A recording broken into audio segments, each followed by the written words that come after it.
try to first pick the only available mage right now that's still quite viable, the Valentina. Is it? I'm thinking Valentina. Yep. We've seen Nana as well pop off. I don't know if they want to go for the Nana or the Valentina here. They instead go for the Paquito, so they do not want to utilize that Ruby flex. They instead want to just take away from what Pi can utilize in the XP. Are we going to see a Benedetta though? I mean, it was, it was flashy before, but again, we don't see Pi liking that kind of playstyle, that kind of dual assassin kind of heavy playstyle. So most likely not, but with the dashes, I mean, the Phobius comes to mind. It is a possibility against a Paquito, against a Ruby, it can work. But aside from that, the mid lane is where I'm thinking. Is it going to be some kind of AoE? Someone that can, like a Valir, right? We saw Valir being used by Rasi, not by the mid laner for alterego before. But in this composition, it kind of makes sense with all the fighters available to Bigatron. Yeah, it's going to be the Nana and the Yuzong as alterego conclude their draft. Now, of course, for Bigatron, what mage do they want to pick? Of course, Valentina, like Mirko mentioned, still up for grabs. A lot of good ultimates as well. Faramis can also help them prolong the fights, sustain it, because they have been losing in the fights previously against alterego. So I think Faramis could still be up in the cards. I think Faramis works fine if, especially if they want to just stay there and hold their ground, because anyone else, any other mage, will be forced to just back away, right? Just zone away from all the big fights that are going to be definitely going to be happening when you're contesting for that neutral objective. Yeah, I think that could be the case as well. As Bigatron seek out their last pick. Kind of solid one for alterego. Bigatron, how will they conclude their draft? It's going to be the Valentina in the hands of Moreno. So I think that could be, you know, that could be the safeguard for Bigatron as well to fare against this Nana in the mid lane against Krite. That will be very, very unique. Well, the Valentina can do that for sure. Good sustain, good wave clear, but not the same kind of teamfight presence. Yeah. No Molina to be as annoying as possible in that in those long team fights. So we'll have to see who really gets on top, not only in the fights, but also in the setup battles. Yeah, setup battles will be very important, and that Molina could really, really rattle through the frontliners of Bigatron and maybe isolate them even more. So far, this Valentina will be, you know, will have a hard task. We'll have a huge task above him as well, for Moreno as well, and trying to maximize the usage of this Valentina. And for the junglers as well, still trying to linger around the tanks and the fighters in Fredrin and Barats. But here we go back to the Land of Dawn as we resume the chaotic battle between alterego and Bigatron. Here it is, into the Land of Dawn. Will it be a 2-0 clean sweep for alterego? Or will Bigatron Alpha this time, with a bit more of comfort in the mid lane, will they be able to force a third game in the series in the Chaos Derby? Yep, Chaos Derby spells it out right, of course, with a lot of kills coming in. The bloody battles that we have seen, and Moreno, you see, there's so much lane pressure if you're playing Nana. This Valentina is forced to back off. You have a lot of poke, and Rasi jumps in towards Key. A little bit of a early initiation. Iman jumping in. Rossi is actually going to be the one who wins it out. Key's very low. He might have to flicker out, and he does. Iman gets a good little hit over to Rossi. It's another flicker, burnt out. 2 flickers very early on. It's called the Chaos Derby for a reason. Yep. And keep in mind, later on, it's going to get even more chaotic, and that's why Bigatron are going for 2 Purifies, knowing that the backline is going to be so vulnerable, and the last thing they want to do is get stuck in a CC chainlock, like with the Pi Furious Dive Petrify combo, followed up by Rasi or Tas potentially. So I think the big combo is on the side of alterego, but when it comes to skirmishes, Bigatron Alpha has a bit of an edge right here. But Iman with the weapon mastery, he's banking on that late game as well. Nino trying to go for something more aggressive in the lane with the Swift, more attack speed, more passive stacks. We'll see who comes out on top in the end. Yeah, I think so far pressure has been exerted on both sides of the teams. Superken standing by up in the XP lane, and it's gonna be a 50-50 fight for Pi with this Yuzong. Also Rizzo with the Xborg. They're trying to put out a lot of members up in the top lane. Moreno is there for the fight. Superken is as well. So far, I think they will engage towards the fight.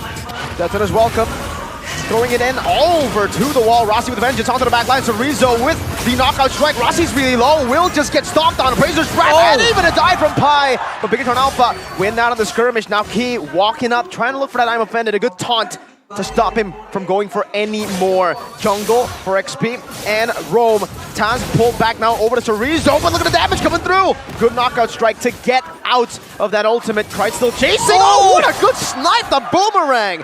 Krite picks up a kill, makes the trade even. Boomerang goes boom. As Krite gets another kill as well. Makes it even out for 2 kills. Being secured by Alter Ego, of course. Turtle up in the fight. They want to engage this. They want to fight this pressure. Again, the Molina is so annoying as it skirts Turtle. Very, very annoying. As we can see from Bigatron earlier, they were not able to capitalize on the little win. We're muted. And now we're gonna see how Bigatron plays around this neutral objective. The second one here. Iman's walking up again in that gold lane. I think right now, with the way that the things are going on to XP, BTR might be looking to enable Iman very early on. Yeah, I think Iman will try to fight forward. And of course, so far, the response coming from Bigatron has been very good. You know, Moreno was already standing up in the XP lane, ready for that, 3-man fight. So far, Nino is fine, even in, fine and dandy. Not too much pressure coming in from them, and they're moving in units now. It's 4 with 4. Trying to exert the pressure, but Alter Ego leaving that mid lane open as Krite tries to come for the response. And so far, not much being able to be seen. The player gold as well, trying to be by OBS gold. Iman still up there, 2.8k. Moreno second. So Nino hasn't been able to really match the farming speed from Iman. Of course, Bruno has this counter in lane against the carry, and the carry has to step up, has to step forward to really hit, as Bruno will just chill behind, hitting up with the extra range that he has. So far for Bigatron, it's looking very good if they could really prolong this lead and as well sustain all of this, advantage coming in for Iman. Sure. Despite Super Ken losing out or dying early on and Alter Ego able to get the turtle, it does seem like, again, yeah, for Bigatron, they still have that gold lead, I think mainly due to the laning pressure that they have in the XP and even the gold lane. They do have 2 winning lanes. Even in the jungle department, Super Ken's actually ahead over Taz. Ceru's trying to clear out right now. Super Ken is on the turtle with Taz as well. Rossi jumps in, death to his welcome by Super Ken onto the wall, and Taz wins out the retreat battle on Super Ken all alone, petrified. Chain CC'd and taken out a 4v1 in the turtle pit. Meanwhile, Bigatron looking for a trade, doesn't even get it. Nino playing the weak side like a god, and actually wins out in the trade even against Iman. Yeah, weak side master is what we can call him, because he hasn't been able to get the prio up in the bottom lane. However, Bigatron not yet able to punish Nino so far. Look at they're coming in to conceal from Rossi and Krite. They're planning on going for something right here. It might just work. Guess a Ruby though, do they want to do that? There's the final flash, he will use it. He flickers out of it, but the bottom lane will be taken away right now as Moreno rotates over.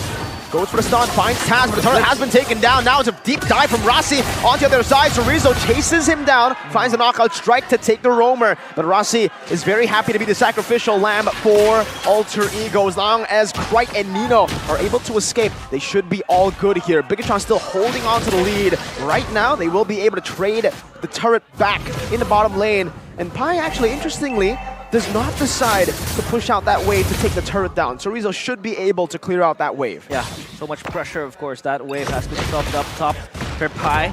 And for Ceru, he has to come up and respond to that wave push. But so far, that was kind of like an overextension coming in from Rossi. He was able to escape. He was able to let his teammates escape, though, so that's all good. And I think Alter Ego will try to stabilize everything now. Well, Pi now, looking at the items, has the Hunter Strike, so he can run down and just hunt down the backline members of Bigatron. And on the other side, for Ceru, he's going for a lot of components here, just to try to get a bit of everything and try and be a bit of an all-rounder. For Krite though, on the Genius one, here he has ways to really shred down the magical resistance.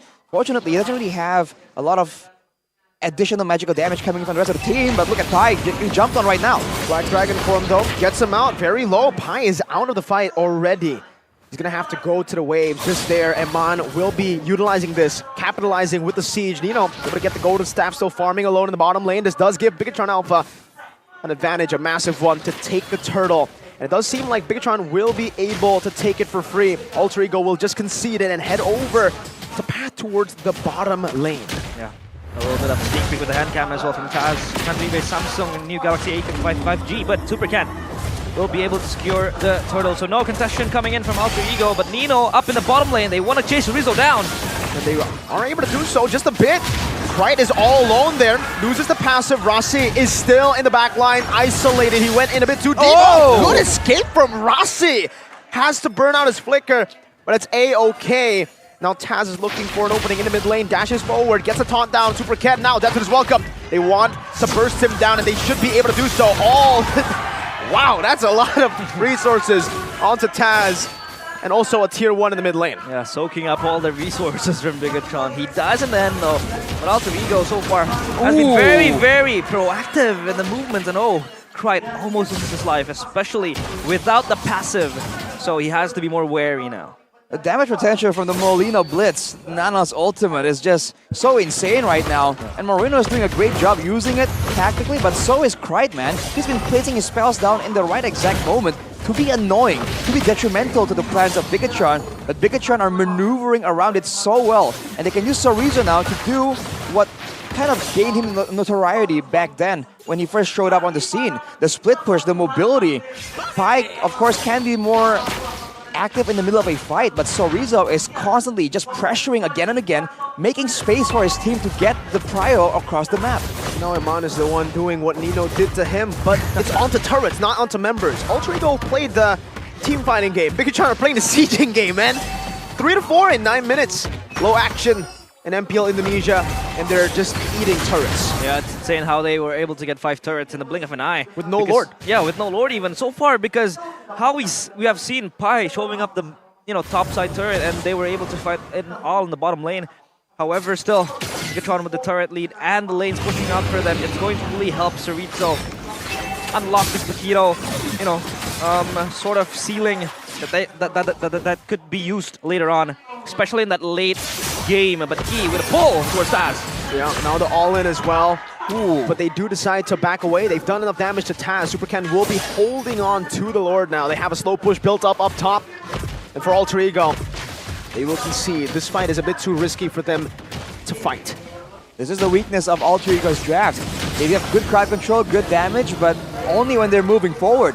On the back foot, it's almost non-existent. The only real person who can really do anything moving backwards is Krite on the Nana. And Nino, to a degree, but with such a short range, he doesn't really want to risk it. It's a game fact by the new application GoPay though. In MPL Season 12, Paquito became the most picked hero for Sorizo with 11 picks and a 72.73% win rate. Like we said, gave him the notoriety that a lot of people banned Paquito against him for, but look at this play! Oh, Voidal Slash on the 3, Iman! Forces to Purify and then dive into the back, Iman gets caught, he's still able to escape it with nature, he tanks up so much damage, but will be taken down! The turnaround with the final slash earlier from Rossi. A good trade back now with the Black Dragon Foreman coming back over. Moreno against everybody, now uses the Furious Dive to disengage, getting the kite again. Taz will dash forward, no taunt to lock Bigatron down, a 2 for 2, but it's worth it for Alter Ego. They were able to prolong the game and prolong the siege. They defend all base turrets. Rossi slashes Bigatron towards oblivion, towards chaos, and they were able to withstand all the push coming in towards the mid lane. That mid lane turret still able to survive, and so far this is going to be Alter Ego trying to clear out the lanes now because Bigatron has to move back. And of course, for Alter Ego, they can look to stabilize the game here because Bigatron has been leaping so far with all of the leads that they have. Yeah, this moment is going to be so important. This is the replay presented to you by the Official Tournament smartphone, Samsung Galaxy. All began with Rossi, and the fact that Bigatron were desperate almost, or just over-eager to capitalize with the Lord to go for the base turret, which they really want for the macro pressure. But afterwards, I mean, they can't really move past the turret, and Alter Ego abandon everything. They even let the Lord hit on the base turret. It doesn't matter. They just move in because they know this is one of the only moments in the game where they can fight moving forward. It's almost like their win condition. Yeah, that is their win con. But of course, don't forget, Oraimo, our official audio partner, has the new Free Pulse Light exclusive 80th edition they can pick up soon. But of course, for Alter Ego now, they're readying up the siege up in the jungle. Rumble in the jungle. Be up in the cards, only trying to take the red buff, but Rassi is able to move forward. The slash connects. Oh, two-man, I'm offended right into the combo. Moreno shredded down. Now it's Iman who's going for Taz. Moreno's basic attacking Taz, and it's Key with a sight to end his life in the 12th minute of the game. 20-second death timers. Is it enough to end? That could be possibly enough, but I think the defense coming from Alter Ego will be so eager to be done right. Still has the boomerang trying to pull. Oh, what a pull! Another offender flicker combo. Rassi with the final slash. That might just be his final slash of the game. Bigatron set their sights on the base. Nino in the midst of it all now jumping forward. Bigatron looking for the end. They have a Bruno. They have Ceru, the zone in the back. Pride pops in. Olina also trying to clear it away. Black Dragon towards the back line right now. He does have the pension fly. Will he be able to use it? No, he won't. He'll be shredded down before he can. Nino gets brought back to the team as one of nature. Will be able to dish out a little bit of damage right now as Taz finds a 3-man top, but it's not going to be enough to take anyone down. BTR holding on, but now they might have to decide to go for the Lord instead. They hold on for dear life, but the Lord is going to be the next menu. For Bigatron, they have wreaked so much chaos up in the base of Alter Ego. Thankfully, though, Pi was up in time to really split the fight in two. Well, now with an equal man disadvantage, there is a potential there for Alter Ego to risk the fight, but they go for the more level maneuver. They do know that later on, they will have a lot more damage advantage, especially against the front line, on using that carry as Shred. That's a very tall order for now, though, as even if you look at the items, Rassi, it's only having 2 items completed, and just a bunch of components here to try and have some kind of staying power in the middle of all these fights. Bigatron, man, they are going very aggressive, but they were unable to really get the win there, almost risking a potential comeback from Alter Ego. Yeah, and as you can see, Eman has 6 items up in his pocket, sold his boots to that, and I think his damage is not to be underestimated. He has been riling up so much pressure with the auto attacks as well, and now Alter Ego seek to defend this Lord marching into the base. Good job by Alter Ego earlier. Taz jumping forward, now brought back by the missiles. He has the immortality. The backside is getting targeted down by Pi right now. Super can get shredded down. And Man trying to do the same thing over to Taz, dashing forward. Now one of them in nature. Nino doing the same thing. Final slash cancel 2 times. Chorizo knocks him back to the base. And now the base is open. And Man is looking for kills, though he is hungry to look for redemption. We're getting a game 3 in the series in the Chaos Derby. And winning moment presented to you by Samsung. New Galaxy A55G. That is going to be the victory for Bigatron as they equalize the score. Redemption indeed for Eman as he's able to kick off all the chaos for Bigatron. Alter Ego did have their grasp on the game for the first few minutes, however, they weren't able to sustain the